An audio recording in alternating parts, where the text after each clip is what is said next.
Top focus, money matters, and we're talking about the Indian rupee that continues to fall against the US dollar. The fall of the Indian currency is far from over. Rupee closed at 79.91 against the US dollar. The Indian currency is teetering near the 80 mark as global sentiments of a potential recession in the United States gain momentum.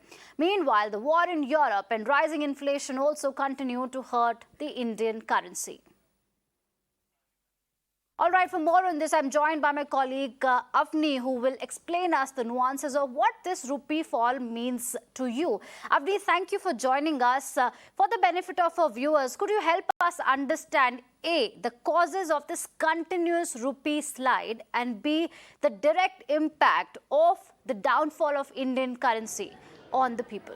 Absolutely, Archana. I'm just going to flip that around because I want to just start by explaining what it means when we say the rupee is falling. So essentially, when we're saying that the rupee has fallen and it's almost nearing 80 rupees mark, what does it mean? It means that you're paying more rupees for $1 US. So earlier, if you were paying 70 rupees to get $1 US, now you're paying close to 80 rupees to get $1 US. So what does this mean when it comes to you and me, and when it comes to the purchases that we make? So essentially, for example, if somebody wants to study abroad, then yes, you're going to end up paying more for that. Your study abroad will get more expensive. Similarly, if you want to travel abroad as well, again, it will get more expensive because you're going to end up paying more rupees to get those dollars that you need to travel abroad, to study abroad. So that will become more expensive. The second aspect, when we are buying things, if we are buying an imported car or if we are buying items which have imported parts in them, all of that will become more expensive because the same logic, the same rationale there applies. You need more rupees for the same amount of dollars for any of these products. So that is where inflation comes in. Inflationary products which are imported, all of that will get more expensive. So that is how the direct impact on all of us. But looking at the larger picture here, we know, of course, even the government imports a lot of items. Crude is one of the most important things, where India imports about 80% of our crude requirements. So obviously that is one big aspect where there is a lot of inflationary pressure that comes in on that front, and because of the weakening rupee as well. So now if we look at when this entire downfall began, why we're close to 80 right now, it began when Russia's invasion of Ukraine.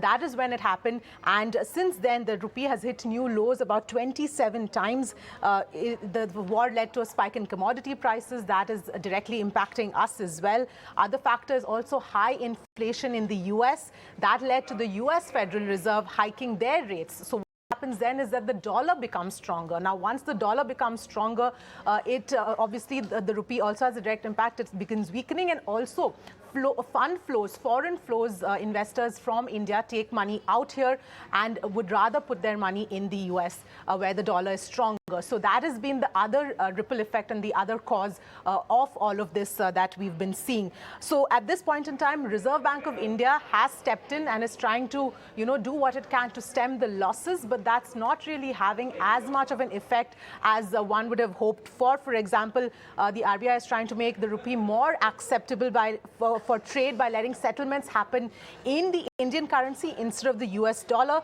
So essentially, it simply means cut down the use of the US dollar. But while this is a good move, and experts say that this will have an impact in the long run, not really in the short term. So at this point in time, we're almost there as far as the 80 mark is concerned. The question is when it's going to get there rather than if. We almost got there today, but not quite yet. But experts say it is going to happen anytime now, Archana.